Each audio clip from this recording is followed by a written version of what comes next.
दोस्तों, कई बार आपने सुना होगा कि ट्रेन में भूतिया घटनाएं हो जाती हैं। जी हाँ, कई बार आपने सुना होगा कि भूत ने ट्रेन में किसी पर हमला कर दिया। ये बेशक आपके लिए नया हो सकता है, लेकिन आज भी हमारे देश में कई ऐसे रेलवे स्टेशन हैं जिन्हें भूतिया माना जाता है। जी हाँ, कई ऐसी घटनाएं हैं जिनके बारे में सुनने के बाद कान में सन की आवाज आती है और रोंगटे खड़े हो जाते हैं। आज हम भी आपको कुछ ऐसी रियल कहानियां सुनाने जा रहे हैं जिसे हमारे एक सब्सक्राइबर ने भेजा है, तो आप इस वीडियो को अंत तक जरूर देखिएगा। दोस्तों, सबसे पहली कहानी परमिला की है। जी हाँ, ये हमारे चैनल पे नियमित तौर पे आती हैं और सच्ची कहानियां भेजती रहती हैं। आपको बता दूं, परमिला के दादा ट्रेन के को पायलट थे। कहानी है साल 2012 की। दोस्तों, कहते हैं सुबह के 3 बजे सबसे ज्यादा भूत प्रेत एक्टिव रहते हैं। इस कहानी में भी कुछ ऐसा ही देखने को मिला। परमिला के दादा जब ट्रेन से भोपाल स्टेशन पहुंचे तो उन्होंने देखा कि सिग्नल अभी लाल है, यानी कि अभी वो ट्रेन को आगे नहीं बढ़ा सकते थे। जी हाँ, आसपास पूरा सन्नाटा था। हर तरह माहौल अलग सा था। ऐसा लग रहा था कि मानो कोई आसपास है, ऐसा लग रहा था कि मानो कोई आने वाला है। ठंड का मौसम था। थोड़ी देर बाद सिग्नल ग्रीन हो गया। अभी ट्रेन चलती उससे पहले इन्होंने 2-3 बार हॉर्न दिया था कि अगर कोई ट्रेन के आसपास हो तो वो पटरी से हट जाए। जी हाँ, जब इन्होंने गौर से देखा तो पाया कि कोई सफेद कपड़ों में पटरी पे लेटा हुआ है। इन्हें भी समझ में नहीं आ रहा था कि आखिर में कौन हो सकता है, लेकिन इतना तो इन्हें समझ में आ गया था कि ये कोई इंसान ही है। जी हाँ, रात के 3 बजे, वो भी ठंड के मौसम में। इन्हें शक भी नहीं हुआ कि आखिर कोई इंसान इतनी ठंड में कैसे पटरी पे लेट सकता है। अब समझिए इस बात को। लेकिन आखिर में इनसे रहा नहीं गया। ये नीचे उतर गए और उस लेटे आदमी के पास चलते जा रहे थे कि इन्होंने अचानक ही देखा कि वो लड़का उठकर खड़ा हो गया है। जी हाँ, उसके बाद वो अजीबोगरीब कदमों से उनके पास आने लगा। इन्हें डर तो लग रहा था, लेकिन इन्होंने कभी ये नहीं सोचा था कि इनका सामना किसी भूत से होने जा रहा है। जी हाँ, इतने में ट्रेन के बाकी स्टाफ की आवाज आई कि ड्राइवर साहब, आप जल्द से जल्द अंदर आ जाइए। ये इंसान नहीं बल्कि भूत है। ये आपको जान से मारना चाहता है, ये आपका खून चूसना चाहता है। दोस्तों, आप समझिए कि ये किस तरह की घटना होगी। लोगों के मन में कितना डर होगा। यहाँ पर भी कुछ ऐसा ही देखने को मिला। वो लड़का लगातार ही इनकी तरफ आगे बढ़ता आ रहा था। वो इनकी तरफ अलग ही निगाहों से देख रहा था, मानो कि आज वो इन्हें जान से मार देगा। उसने इनकी तरफ देखा और फिर इनके गले की तरफ, और अचानक ही कुछ हुआ कि वो जोर से चिल्लाते हुए वहां से भाग गया। जी हाँ, ये देखकर ट्रेन के ड्राइवर भी डर गए। उनकी तबीयत भी खराब हो गई और वो ट्रेन की तरफ भागे। जब उन्हें होश आया तो उन्होंने देखा कि वो सुरक्षित हैं। जानते हैं दोस्तों, ड्राइवर साहब के गले की तरफ देखने के बाद भूत क्यों भाग खड़ा हो गया? जी हाँ, क्योंकि इन्होंने अपने गले में महावीर बजरंग बली की लॉकेट जो पहन रखी थी। इसे देखने के बाद तो कोई भी भूत भाग जाता है। इन्हें भी समझ में आ गया कि वाकई में आज ईश्वर ने ही इनकी जान बचाई है। जी हाँ, अगर आज महावीर हनुमान जी का लॉकेट इनके गले में नहीं होता तो आज इनका काम तमाम हो जाता। जी हाँ, आज परमिला के दादा इस दुनिया में नहीं होते। तभी तो कहते हैं कि ईश्वर पे हमेशा सबको भरोसा करना चाहिए। दोस्तों, अब हम आपको बताते हैं दूसरी घटना जो कि किसी दूसरे देश में हुई, और ये भी सच्ची घटना है। जी हाँ, बहुत खूबसूरत पत्नी थी डैनियल की। गांव भर में उसके चर्चे शुरू हो गए थे। ड्यूटी पे भी उसका मन नहीं लगता था कि कहीं उसके पीछे कोई उसकी पत्नी रोज से नजदीकियां बढ़ाने की कोशिश न कर रहा हो। रोज वैसे भी बहुत चंचल स्वभाव की थी। डैनियल को सबसे ज्यादा खतरा अपने दोस्त मार्टियस से था, क्योंकि वो एक रंगीन मिजाज युवक था। डैनियल उसकी नस नस को पहचानता था। दोनों एक ही गांव में पले बड़े थे, बचपन में साथ रहे और अब जवानी में भी दोनों की दोस्ती बनी हुई थी। मित्रता के संबंधों के कारण ही उनका एक दूसरे के घरों पर निर्बाध आना जाना था। उम्र में डैनियल मार्टियस से बड़ा था। उसकी शादी भी पहले हुई थी। अपनी पत्नी को पाकर वो निहाल हो उठा था, क्योंकि वही थी ऐसी खूबसूरत के आसपास उसके जैसी कोई युवती थी ही नहीं। डैनियल रेल ड्राइवर था। उसकी ड्यूटी का कोई निश्चित समय नहीं था। उसे किसी भी समय जाना पड़ जाता था। पत्नी की चंचलता और दोस्त की रंगीन मिजाजी के कारण उसे तरह तरह का वहम होता रहता था। ऐसे में उसे पता चला कि उसके ड्यूटी पे जाते ही मार्टियस रात को उसकी पत्नी का हालचाल पूछने के बहाने आता है। इतना ही उसके लिए काफी था। बस उसने बचपन की यारी को ताक पे रखते हुए साफ बोल दिया, मार्टियस, तुम मेरे बाद मेरे घर पे आते हो, ये अच्छी बात नहीं है। अब से इधर मत आना। उसके इस फैसले पर मार्टियस बेचैन हो उठा। असल में डैनियल का शक ऐसे ही नहीं था। उसके शक के पीछे कुछ सच्चाई भी छिपे थे। रोज भी मार्टियस की तरफ आकृष्ट हो गए थे। ये कहना ज्यादा उपयुक्त होगा कि वो उसके साथ चक्कर चला बैठे थे। डैनियल द्वारा मार्टियस को अपने घर आने से रोकने पर उन दोनों ने छिपकर मिलना शुरू कर दिया, लेकिन इश्क छिपाया नहीं छिपता। रोज और मार्टियस का भी वही हाल हुआ। दोनों का पाप डैनियल से छिप न सका, लेकिन सच्चाई आते आते काफी समय हो गया। रोज इस दौरान 2 बच्चों की मां बन गई थी। पत्नी की बेवफाई वो झेल नहीं पाया।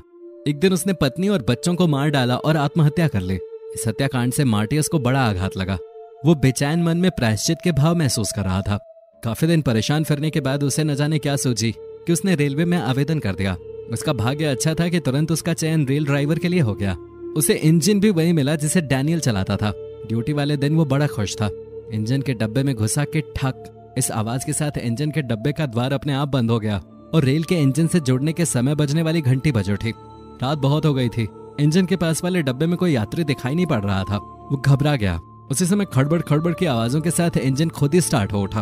उसके सभी कल पुर्जे अपने आप ही काम करने लगे, जबकि मार्टियस ने किसी यंत्र को अभी तक हाथ भी नहीं लगाया था। उसका तो जैसे खून ही सूख गया। अपने आप स्टार्ट होते इंजन को खौफ भरी निगाहों के साथ मार्टियस देखे जा रहा था। इंजन अपने आप चला और ट्रेन से जुड़ गया। इसके बाद ट्रेन चलने लगी। डर के मारे मार्टियस का शरीर पसीने पसीने हो गया था। उसकी टांगे रह रह कर कांप रही थी। ये सब कैसे हो रहा था वो समझ ही नहीं पा रहा था। ट्रेन अब स्पीड पकड़ रही थी। डर से मार्टियस सुन्न पड़ गया था।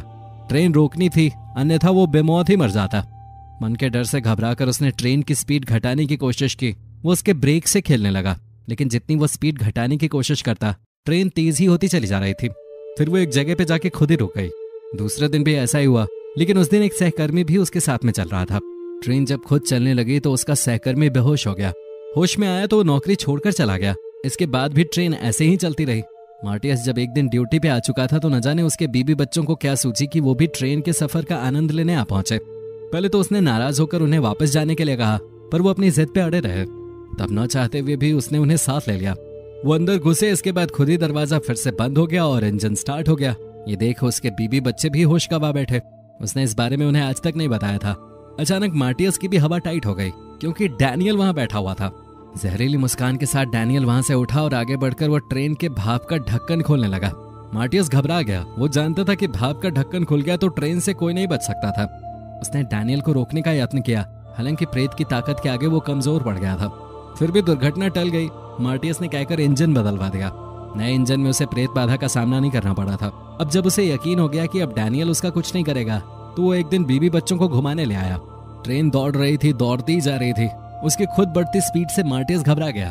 तभी इंजन की भाप वाला ढक्कन अपने आप ही खुल गया और ट्रेन पटरी छोड़ एक खाई में उतरती चली गई। लेकिन आश्चर्य, मार्टियस और उसके बीबी बच्चे तो मर गए, लेकिन बाकी सभी यात्री सकुशल बच गए। किसी को खरोंच तक नहीं आई। डैनियल ने अपना बदला ले लिया था। इस लड़की की वजह से 42 साल बंद रहा ये रेलवे स्टेशन और बन गया भूतिया। शाम 5:30 बजे हो जाता है सन्नाटा। जी हाँ दोस्तों, पश्चिम बंगाल का जिला पुरुलिया हमेशा से ही खबरों में बना रहता है। इस जिले में एक स्टेशन है बेगुनकुदार, और ये स्टेशन 42 सालों तक बंद पड़ा रहा, और वो भी एक लड़की की वजह से। लेकिन जब आप इस स्टेशन के बंद होने की वजहों के बारे में जानेंगे तो आपके भी रोंगटे खड़े हो जाएंगे। कहते हैं कि इस स्टेशन पे एक लड़की का भूत रहता है। शाम होते ही यहाँ पर सन्नाटा होने लगता है और गांव वाले इस तरफ आने से बचने लगते हैं। 1960 में खुला रेलवे स्टेशन। बेगुनकुदार रेलवे स्टेशन की शुरुआत सन 1960 में हुई थी, लेकिन 7 साल के बाद ही इसे बंद करना पड़ गया था। साल 2007 में गांव वालों ने तत्कालीन रेलवे मंत्री ममता बनर्जी को चिट्ठी लिखी और स्टेशन को खोलने की अपील की। इसके बाद इस स्टेशन को खोला गया। स्टेशन तो खुल गया, लेकिन आज भी स्टेशन को भूतिया माना जाता है। स्टेशन के आसपास जो बिल्डिंग्स हैं वो भी पूरी तरह से सुनसान पड़ी हुई हैं। स्टेशन पे कोई प्लेटफॉर्म नहीं है और बस 12 बाई 10 फीट का टिकट काउंटर एक कोने में बना हुआ है। बेगुनकुदार कोलकाता से 260 किलोमीटर दूर है। कहा जाता है कि स्टेशन को खुलवाने में संथाल जनजाति की रानी लाचन कुमारी का अहम योगदान रहा है। लाचन कुमारी ने स्टेशन के लिए एक बड़ा अनुदान रेलवे को दिया था। स्टेशन को खुलवाने का मकसद उनके समुदाय के लोगों की जिंदगी बेहतर करना था। स्टेशन खुलने के बाद कुछ सालों तक तो सब कुछ ठीक रहा, लेकिन बाद में कहते हैं कि यहाँ पर अजीबोगरीब घटनाएं घटने लगी। साल 1967 में बेगुनकुदार के एक रेलवे कर्मचारी ने स्टेशन पे एक महिला का भूत देखने का दावा किया। साथ ही ये अफवाह भी उड़ी कि उसकी मौत उसी स्टेशन पे एक ट्रेन दुर्घटना में हो गई थी। अगले दिन उस रेलवे कर्मचारी ने लोगों को इसके बारे में बताया, लेकिन सबने उसकी बातों को अनदेखा कर दिया। दोस्तों, उम्मीद करता हूँ कि आपको हमारा ये एपिसोड पसंद आया होगा।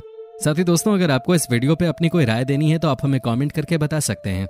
हमें आपके कमेंट्स का इंतजार रहता है। दोस्तों, अगर आप हमारे चैनल पे नए हैं तो प्लीज चैनल को सब्सक्राइब जरूर कर दीजिएगा, क्योंकि हम आपके लिए रोज ही इस तरह के वीडियोस बनाते रहते हैं। अपना ख्याल रखिएगा। Bye bye.